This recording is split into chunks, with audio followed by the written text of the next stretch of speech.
स्वतंत्रता भगवती पुत्र स्वातंत्र्यवीर सावरकर. सावरकर हा एक विचार होता, तो एक उद्गार होता. देव दानव युद्धात देवांच्या परित्राणासाठी दधितीच्या अस्तींपासून वज्र तयार करण्यात आले. या वज्रापासून आणखी कशाची निर्मिती करता येईल याचा विचार करण्यात विधाता गुंतला असता त्याला सावरकर नावाचे स्वप्न पडले. सावरकर हा एक आग्रह होता, निग्रह होता, अट्टहास होता. हा आग्रह होता हिंदुत्व निष्ठेचा, हा निग्रह होता विज्ञान निष्ठेचा, हा अट्टहास होता स्वातंत्र्याचा. स्वातंत्र्यवीर विनायक दामोदर सावरकर यांचा जन्म भगोर या गावी दिनांक 28 मे 1883 रोजी झाला. हे भगोर नाशिकपासून जवळच आहे.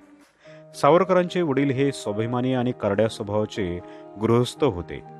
ते टिळकांचे भक्त होते. एका अपरात्री घरात शिरणाऱ्या दरोडेखोरांना हाती तलवार घेऊन परतवणारे ते एक निर्भय पुरुष होते. निर्भयता आणि देशभक्ती हा सावरकरांच्या वाटेला आलेला वडिलोपार्जित वारसा होता. सावरकर हे नावाचे विनायक.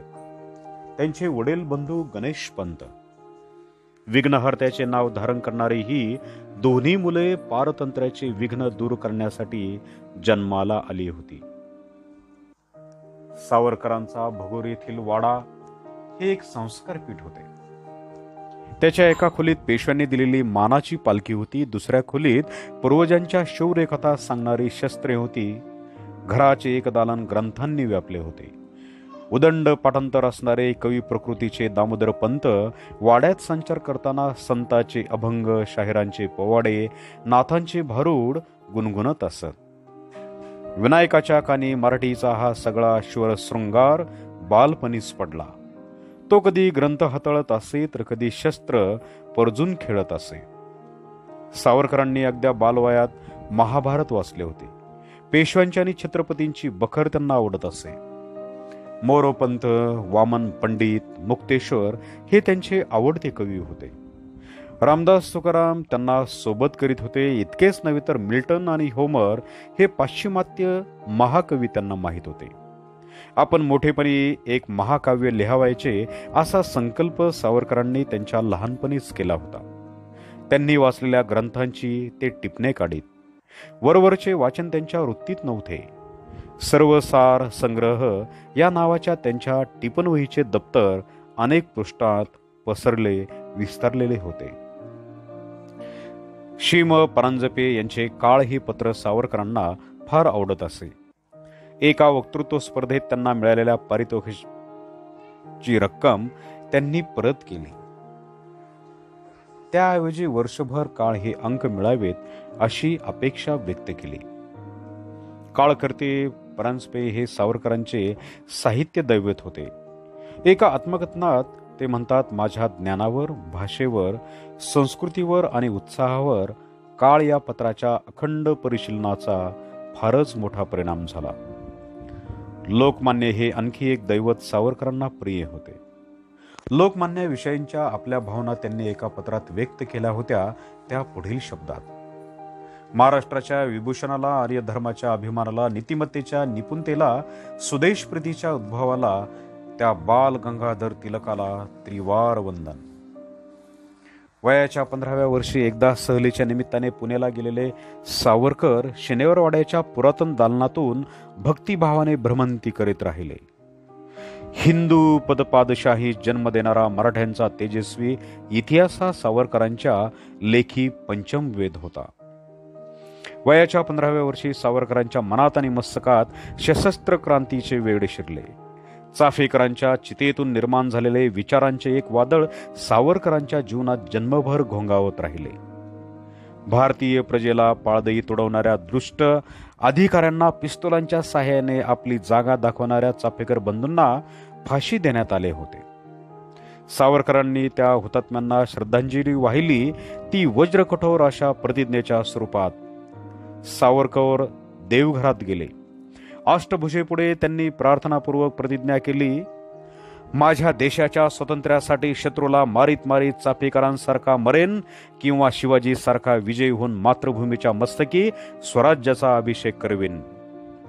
चाफेकर आणि सावरकर ही पराक्रमी भावंडांची घरकुले होती. देशाच्या स्वातंत्र्यासाठी घराचे रणांगण करणारी आणि मृत्यूच्या वाद्यवृंदात राष्ट्रगीत आळवणारी ही मुलखावेगळी मुले होती. सावरकरांना आपल्या आईवडिलांची छत्रछाया दीर्घकाळ लाभली नाही. प्लेगच्या एका साथीने कुटुंबातील अनेकांचा बळी घेतला. गणेशपंत सावरकर हे वयाने वडीलधारे असल्यामुळे कुटुंबाच्या भरणपोषणाची जबाबदारी त्यांच्यावर पडली. त्यांच्या पत्नी यशोदाबाई या सावरकरांच्या येसू वहिनी झाल्या. गणेशपंत बाबा या नावाने ओळखले जात स्वातंत्र्यवीर स्वकीय यांच्या परिवारात तात्या म्हणून संबोधले जात. तात्यांच्या शिक्षणासाठी बाबांनी नाशिकला घर केले. तात्या हा उद्याचा क्रांतिकारक आहे हे गृहीत धरून त्याला तालमीचा छंद लावून त्याच्यासाठी जिलब्यांचा रतीब सुरू केला. तात्या हा बुद्धिमान होता. तो ज्ञानी व्हावा, विद्वान व्हावा, नावारोपाला यावा असे बाबांना वाटे. गोदातटी असणाऱ्या परमपावन पंचवटीत सावरकरांच्या काव्यवलीला कौतुकाचे पाणी घालण्याचे काम येसू वहिनी करीत होत्या. नाशिकच्या शाळेत पागे, म्हस्कर, दरेकर असे काही ध्येयवादी विद्यार्थी सावरकरांना भेटले. त्यांच्यापैकी काही जण राष्ट्रभक्ती समूह या नावाची एक गुप्त संघटना चालवित.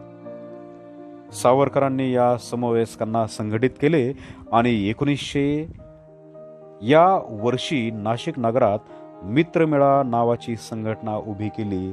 तिलाच पुढे अभिनव भारत हे व्यापक रूप प्राप्त झाले. नाशिकच्या शाळेत लोकमान्यांना मानणारे काही शिक्षक होते. त्यापैकी एका शिक्षकांनी सावरकरांचे तेज पाहून त्यांच्या आडनावाची उकल केली ती अशी: ज्याचे कर राष्ट्राला सावरतात तो सावरकर. सावरकरांची अस्मिता फुलवणारे हे गुरुजन हा भाग्याचा ठेवा होता. 1902 ते 1906 ही वाढीच्या वयातील महत्वाची वर्षे सावरकरांनी पुण्यात वेचली. महाविद्यालयीन शिक्षणासाठी त्यांनी फर्ग्युसन महाविद्यालयाची निवड केली. त्या काळी पुणे हे भारतीय कीर्तीच्या लोकनेत्यांचे आणि विद्वानांचे आगार होते. टिळकांच्या कर्तृत्वाने आणि काळकर्त्यांच्या वाणीने व लेखणीने उजळून निघालेले शहर होते. सावरकर हे पुण्याच्या सामाजिक जीवनात सहभागी होणारे विद्यार्थी होते. जातील तेथे माणसे जमा करतील, त्यांच्या पुढे विचार ठेवतील आणि त्यांच्या कार्यांच्या धुरेला जुंपतील अशा स्वभावाचे सावरकर पुण्याच्या विद्यार्थी विश्वात लवकरच प्रसिद्धीस आले. त्यांनी पुणे शहरात सावरकर कॅम्प या नावाचा विद्यार्थ्यांचा गट तयार केला. सर्व सुखांचा त्याग करून राष्ट्रकारणाची लगबग करू पाहणारा हा युवकांचा समूह होता. वसतिगृहाच्या भोजन कक्षात चर्चेला बहर येत असे. सावरकरांची वाग्देवता आपल्या सकल ऐश्वर्यानिशी तेथे प्रकट होत असे. कधी कधी शब्द अपुरे पडत आणि ताट वाट्यांच्या निनादात सावरकर रचित शिवप्रभूंच्या आरतीने सभेची समाप्ती घडत असे. 1905 मध्ये बंगालची फाळणी करण्यात आली. त्यातून वंगभंगाची चळवळ उभी राहिली. देशभर ती पसरली. तिच्या लाटा महाराष्ट्राच्या किनाऱ्यावर आदळू लागल्या. सावरकरांनी समयाचे महत्त्व जाणले. शहरातील युवकांना आव्हान केले. वंगभंगाच्या निषेधार्थ आणि स्वदेशी व्रताच्या पुरस्कारार्थ विराट सभा आयोजित करण्यात आली. सभास्थानाच्या दिशेने मिरवणुकीचा एक प्रवाह वाहू लागला. लोकगंगेचा हा लोंढा शहराच्या सीमेजवळ असणाऱ्या पुलाजवळ अडवण्यात आला. त्याचा सागर झाला. या सागरापुढे लोकमान्य उभे राहिले. काळकर्ते परांजपे उभे राहिले. एखाद्या राष्ट्रीय महोत्सवाप्रमाणे शोभून दिसणाऱ्या या महासभेत सावरकरांनी भाषण केले. टिळक, परांजपे, केळकर अशा प्रज्ञावंतांच्या उपस्थितीत सावरकरांच्या रसवंतीला देशभक्ती भावनेचे भरते आले. अनेकांचे डोळे पाणावले, चित्त हेलावले. विदेशी कपड्यांची होळी करण्यात आली. या घटनेचे 2 परस्पर विरोधी परिणाम सावरकरांच्या वाट्यास आले. त्यांच्या महाविद्यालयाच्या प्राचार्यांनी या धिटाईबद्दल सावरकरांना 10 रुपये दंड केला. सावरकरांचा वसतिगृह प्रवेश रद्द करण्यात आला. सावरकरांना झालेला दंड विद्यार्थ्यांनी वर्गणी करून भरला. सावरकरांच्या निवासाची सोय अनेकांनी आपल्याकडे केली. सावरकर ही एकाकी व्यक्ती नाही, ती एक शक्ती आहे हे प्राचार्यांच्या ध्यानी आले. हे सर्व घडत असताना टिळक आणि परांजपे यांनी सावरकरांना उत्तेजन दिले. त्यांच्या नावाची शिफारस एका विशेष शिष्यवृत्तीसाठी केली. या शिष्यवृत्तीमुळे सावरकर लंडनला जाऊ शकणार होते, राहू शकणार होते, बॅरिस्टर होऊ शकणार होते. बॅरिस्टर सरदार सिंग राणा यांनी जाहीर केलेली ही शिष्यवृत्ती होती. बॅरिस्टर राणा हे पंडित श्यामजी कृष्ण वर्मा यांचे मित्र होते. पंडित श्यामजी हे एक विद्वान भारतीय होते. आर्य समाजाच्या संस्कार प्रणालीतून घडलेले ते एक पंडित होते. ऑक्सफर्ड विद्यापीठात ते संस्कृत शिकवित. विदेशात राहून स्वदेशाची सेवा करण्याचे एक तंत्र त्यांनी शोधून काढले होते. इंग्लंडमध्ये असणाऱ्या भारतीयांना संघटित करण्यासाठी ते उत्सुक होते. त्यांनी सर्वांसाठी एक समान असे संपर्कस्थान निर्माण केले होते. त्याला इंडिया हाऊस म्हणत. हे इंडिया हाऊस भारतीय कार्यकर्त्यांचे, विचारवंतांचे विलायतेतील एक तीर्थस्थान होते. पंडित श्यामजी हे या तीर्थस्थानी प्रमुख आचार्य होते.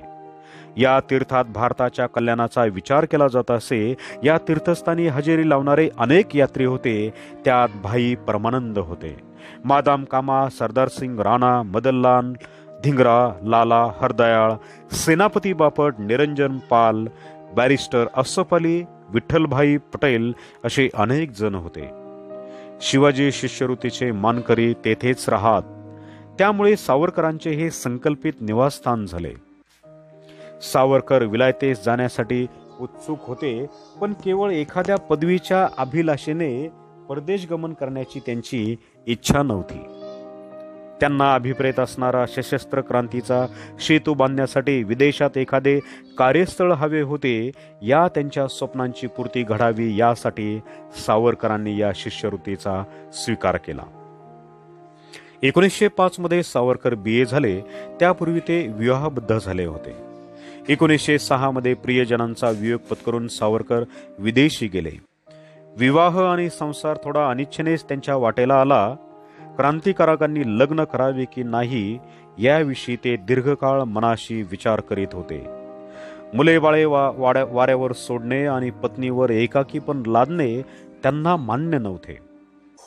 सदैव मृत्यूच्या छायेत वावरणाऱ्यांनी कोणाच्या सौभाग्य रक्षणाची जबाबदारी स्वीकारू नये असे त्यांना वाटे. पण कोठूरच्या मामांनी आग्रह धरला, युक्तिवाद केला आणि सावरकरांना संसार दीक्षा दिली. मामा म्हणाले, अरे देशाच्या सौभाग्यात पत्नीचे सौभाग्य आलेच की, आणि क्रांतिकारांना वारसदार नकोत का? भाऊसाहेब चिपळूणकर हे सावरकरांचे स्वशूर ते जव्हार संस्थानांचे कारभारी होते.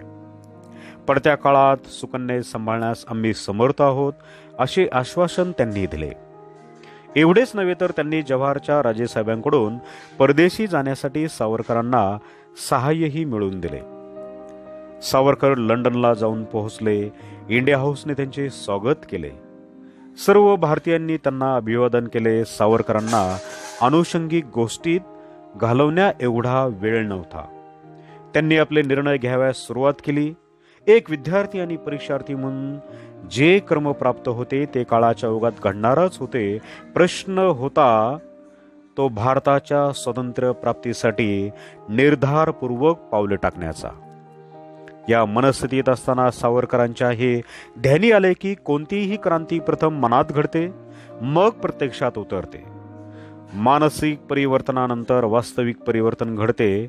भारतीयांच्या मनाला आलेली मरगळ दूर करून राष्ट्रभक्तीचा वन्ही प्रथम प्रज्वलित केला पाहिजे. त्यासाठी लोक माणसांचे संस्करण आणि प्रबोधन घडले पाहिजे. पण ते कसे करावे? सावरकरांना मार्ग सुचला. मॅजिनीच्या आत्मचरित्रापासून भारतीयांना आवश्यक ती स्फूर्ती मिळेल असे त्यांना वाटले. मॅजिनी हा इटालियन क्रांतिकारक होता. सावरकरांचा तो आदर्श होता. सावरकरांनी लंडनमधल्या सर्व ग्रंथालयांचा मागोवा घेतला. मॅजिनीविषयीचे ग्रंथ त्यांनी वाचले. मॅजिनीचे स्वतःचे ग्रंथ वाचले. जेथे जेथे मॅजिनी हा संदर्भ आला तेथे तेथे सावरकर थांबले. त्यांनी भक्ताच्या उत्कंठेने पण अभ्यासकाच्या सावधानतेने समग्र मॅजिनी वाचून काढला. सावरकर मॅजिनीमय झाले. त्यांच्या मनातून एक अलौकिक ग्रंथ आकारास आला. दिनांक 28 सप्टेंबर 1906 या दिवशी जोसेफ मॅझिनी आत्मचरित्र आणि राजकारण हा ग्रंथ लिहून त्यांनी हातावेगळा केला. या ग्रंथाला असणारी सावरकरांची प्रस्तावनाही अनेकांनी मुखोद्गत केली. घराघरात या ग्रंथाची पारायणे सुरू झाली. कोणी पालखीतून त्याची मिरवणूक काढली. ही साहित्य दिंडी पाहून सरकारची दुष्टता जागी झाली आणि या ग्रंथावर सरकारने बंदी घातली. या ग्रंथाच्या प्रस्तावनेत सावरकरांनी मॅझिनी आणि रामदास यांची तुलना केली आहे. गुप्त मंडळांचे सूत्रसंचालन करणारे हे दोन संन्यस्त देशाचे भाग्यविधाते होते. इटलीमध्ये जन्माला आलेल्या रामदासास मॅझिनी असे म्हणतात. महाराष्ट्रात जन्माला आलेल्या मॅझिनीस रामदास हे नाव देतात. या सावरकरांच्या अभिप्रायात त्यांच्या भूमिकेचे सार सर्वस्व ग्रथित झाले आहे. सावरकरांच्या लेखणीला वेध लावणारा आणखी एक विषय ग्रंथरूप पावला. 1800 स्वातंत्र्य समर हा सावरकरांच्या मनन चिंतनाचा विषय होता. मात्र या संदर्भात ग्रंथलेखनाची त्वरा करावी असे एक निमित्त घडले. सावरकरांना ते साक्षात आव्हान वाटले. 1857 स्वातंत्र्य समर नेस्तनाभूत केल्याची इंग्रजांची अहंता 1907 मध्ये 50 वर्षांची झाली. त्यांनी भारतीयांच्या पराभवाची आणि इंग्रजांच्या विजयांची अर्धशताब्दी साजरी केली. 1857 मध्ये जे घडले ते वावदूक वृत्तीच्या शिपायांचे बंड होते असा प्रचार करण्यात आला. सावरकरांचा स्वाभिमान जागा झाला. 1857च्या वीराग्रणींना न्याय देण्याचा सावरकरांनी दृढ निश्चय केला. अनेक इतिहास ग्रंथाचे मनोरे उकलून पाहिले. सावरकरांनी साधारण आणि सप्रमाण विवेचन करून हे जगाच्या नजरेला आणून दिले की हे स्वातंत्र्य समर होते. या ग्रंथांचे हस्तलिखित प्रथम भारतात पाठवण्यात आले. सरकारला याची कुणकुण होती. या ग्रंथांचे हस्तलिखित हस्तगत करून त्यांचा संहार करण्याचा डाव सरकारने रचला. मग हा ग्रंथ जर्मनीत प्रकाशित करण्याचा प्रयत्न झाला. शेवटी देवनागरीत मुद्रण करणारे युरोपीय राष्ट्रात अशक्य असल्याचे ओळखून श्री अय्यर नावाच्या सावरकर भक्ताने त्यांचा इंग्लिशमध्ये अनुवाद करून तो हॉलंडमध्ये मुद्रित केला. या ग्रंथांची स्फूर्तिदायकता विचारात घेऊन त्याची एक आवृत्ती भगतसिंगांनी आणि दुसरी आवृत्ती सुभाषचंद्रांनी प्रसिद्ध केली. शेवटी हा ग्रंथ अजरामर झाला. कृष्णवधासाठी कंसाने दाखवलेली कुटिलता इंग्रजांनी दाखवली. पण कृष्णाप्रमाणेच हा ग्रंथ अवैध ठरला. सावरकरांची अभिनव भारत ही संस्था विलायतेत मूळ धरून राहिली. तिचे सभासद विभिन्न राष्ट्रातील क्रांतिकारकांशी अनुसंधान राखून होते. इंग्रजांच्या विरोधात जगातील क्रांतिकारकांची आघाडी उघडण्याचा साहसी विचार सावरकरांच्या मनात होता.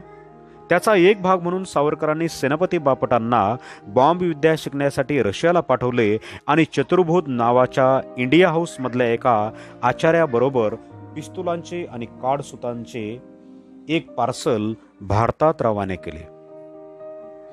दिनांक 22 ऑगस्ट 1907 या दिवशी जर्मनीत भरणाऱ्या आंतरराष्ट्रीय समाजवादी परिषदेत अभिनव भारताच्या प्रतिनिधी म्हणून मादाम कामा या उपस्थित राहिल्या.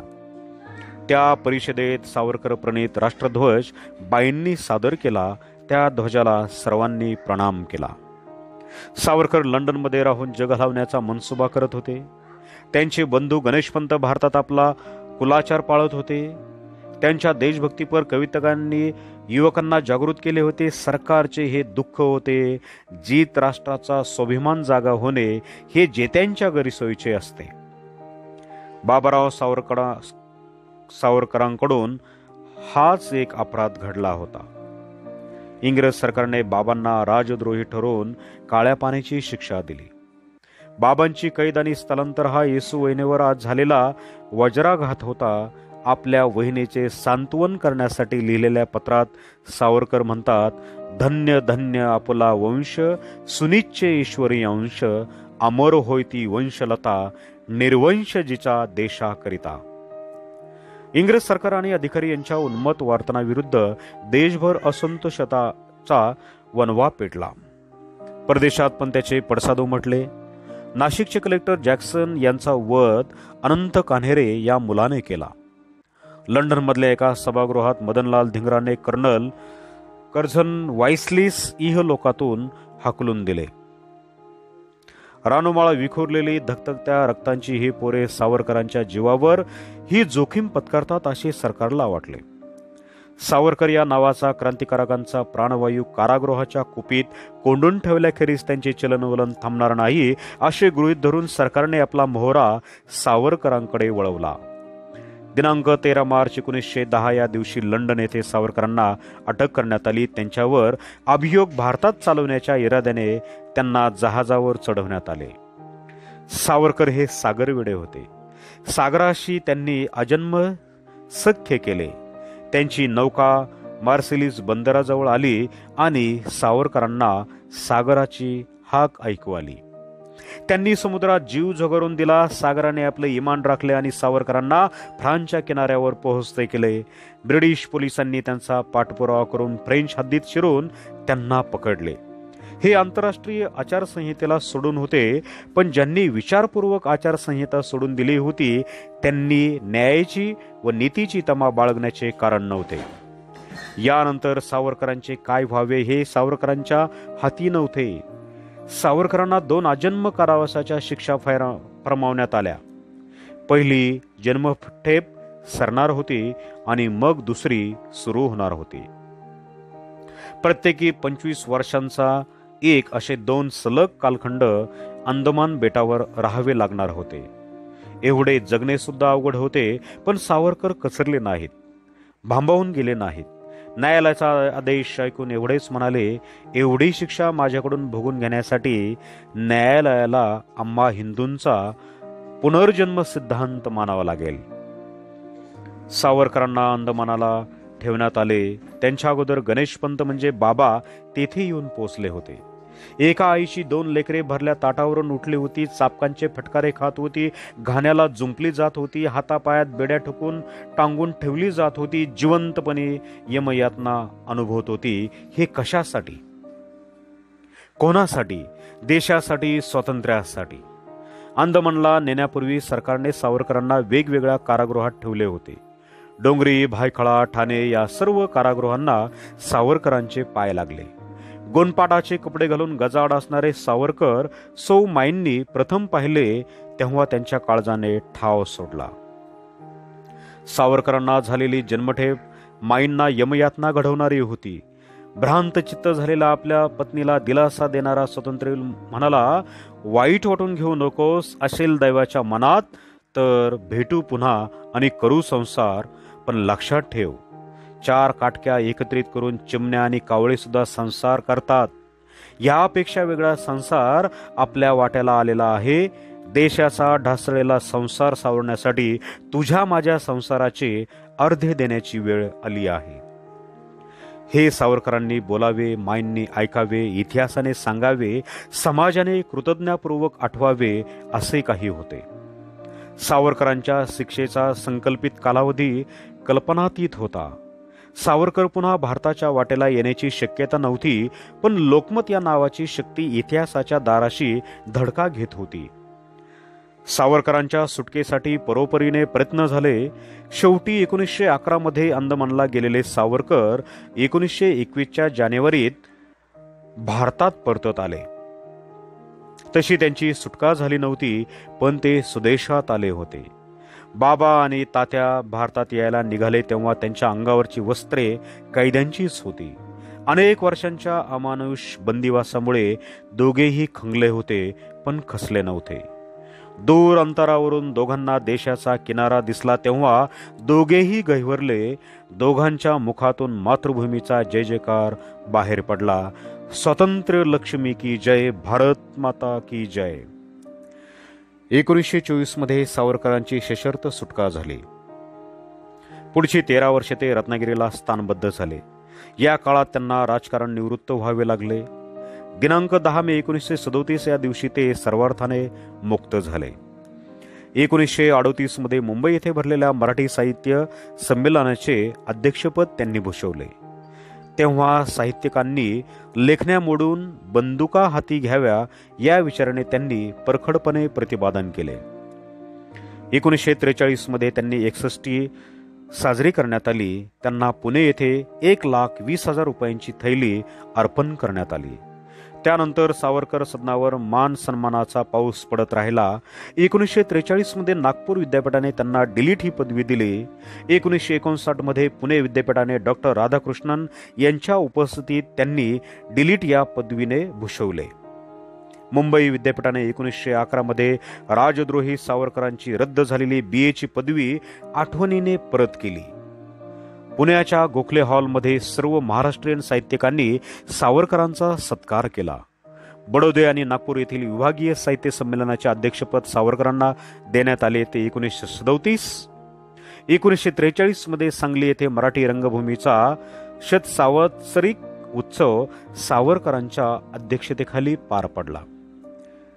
जागतिक कीर्तीचे राजकारणी, वृत्तपत्रांचे प्रतिनिधी, देशोदेशींचे मंत्री सावरकरांना भेटत राहिले. भारताच्या भावी घटनेच्या संदर्भात प्राथमिक संशोधन करू पाहणारे डॉक्टर हडसन 1941 मध्ये सावरकरांशी चर्चा करून गेले. याच संदर्भात प्राध्यापक रेजिनॉल्ड कुपलंड सावरकरांना भेटले. महायुद्ध आणि पाकिस्तान या विषयावर सावरकरांची मुलाखत घेण्यासाठी American news, London Spectator, New York times या पत्रांचे प्रतिनिधी भारतात आले. BBC लंडनचे प्रतिनिधी मियेल बँडर, अमेरिकेचे राष्ट्राध्यक्ष रुझवेल्ट यांचे वकील मिस्टर विल्यम फिलिप्स, विख्यात लेखक आणि पत्रकार लुई फिशर असे अनेक तास सावरकरांच्या सहवासात राहिले. त्यांच्या निवासात जाऊन त्यांचे मनोगत जाणून घेण्याचा या महाभागांनी प्रयत्न केला.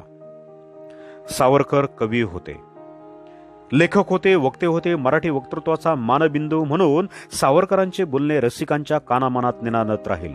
काश्मीरच्या नंदनवनापासून मलयगिरीच्या चंदनवनापर्यंत हिंदुस्थान आमचा आहे असे उच्च रवाने सांगणारे सावरकर विराट सभांचे भूषण होते.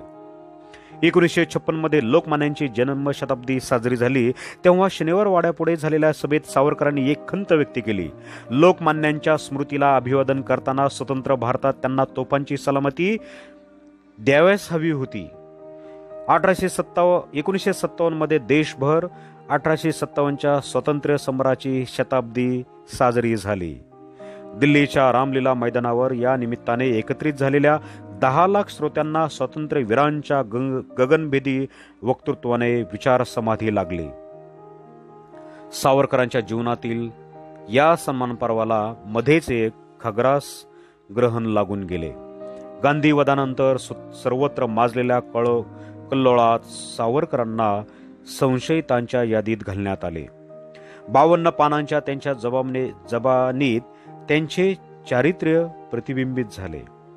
न्यायमूर्तींनी निवाडा दिला, सावरकर संशयातीत आणि निर्दोष आहेत. त्या काळात इतिहास आक्रंदन करीत होता. दे दान सुटे गिरान या इतिहास पुरुषाला एकदम आठवले की देशाच्या स्वातंत्र्यासाठी सावरकरांनी पंचप्राणांचे दान केव्हाच दिले आहे. शेवटी दान पावले, ग्रहण सुटले, तो स्वातंत्र्य मार्तंड पुन्हा आपल्या पूर्व तेजाने तळपू लागला. सावरकरांनी जेवढे राजकारण केले त्यापेक्षा अधिक समाजकारण केले. रत्नागिरीच्या स्थानबद्धतेच्या कालखंडात आणि अंदमानातील बंदिवासाच्या काळात त्यांनी सखोल समाजचिंतन केले. सावरकरांचे चरित्र हा काही तत्वांचा आणि निष्ठांचा एक तेजस्वी आकृतिबंध आहे. एका मानसशास्त्रज्ञाने कॅरेक्टर या संकल्पनेचे विशदीकरण करताना म्हटले आहे की character is organisation of sentiments. जीवनातील स्थिर भावनांची सुसंगत आणि श्रेणीबद्ध रचना म्हणजे चारित्र्य. सावरकरांच्या चरित्रात काही अढळ निष्ठा होत्या. स्वातंत्र्यनिष्ठा, हिंदुत्वनिष्ठा, विज्ञाननिष्ठा, बुद्धिनिष्ठा या प्रभावी निष्ठांचे सगुण रूप म्हणजे सावरकर. विज्ञानाच्या संदर्भात सावरकर म्हणतात, प्रत्यक्ष निष्ठा आणि प्रयोगसिद्ध विज्ञानच आजच्या परिस्थितीत आमच्या राष्ट्राचा वेध झाला पाहिजे. ज्ञानाच्या आटोक्यात आलेले सृष्टी नियम आणि वैज्ञानिक सत्य हाच आमचा सनातन धर्म. 5000 वर्षापूर्वींच्या अज्ञान युगाकडे पाठ फिरवा आणि विज्ञान युगाचे स्वागत करा. यंत्र हे वरदान ठरवू शकते. सावरकरांच्या या विचारधारणेत पारलौकिकाला महत्व नाही. सावरकरांनी शुद्ध इहवाद मांडला. सावरकर बुद्धिवादी होते. गोमाता पूजन आणि सत्यनारायण या 2 गोष्टी त्यांना वेडेपणाच्या वाटेत. विज्ञान हाच वेद, विज्ञान हाच धर्म असे प्रतिपादन करणारे सावरकर संक्रांतीच्या संदर्भात लिहितात, गाढवावर बसणाऱ्या त्या संक्रांतीच्या विक्षिप्त चित्रास आणि चरित्रास फाटा द्या. यापुढे प्रत्येक पंचांगात, निदान टिळक पंचांगात संक्रांतीचा वैज्ञानिक अर्थ द्यावा. पोथीजात सूत्रांची जागा विज्ञान सूत्रांना द्यावी. पोथीजात जातीभेदांच्या भूतबाधेपासून हे हिंदू राष्ट्र मुक्त झाले पाहिजे, हा सावरकरांचा अट्टहास होता. हिंदू धर्म, समाज आणि हिंदू राष्ट्र या ऊर्जितांची अहोरात्र विवंचना वाहणारे सावरकर काही बाबतीत आग्रही तर काही बाबतीत निराग्रही होते. अंदमानात त्यांनी हिंदू संघटन आणि शुद्धीकरण या कार्यावर भर दिला.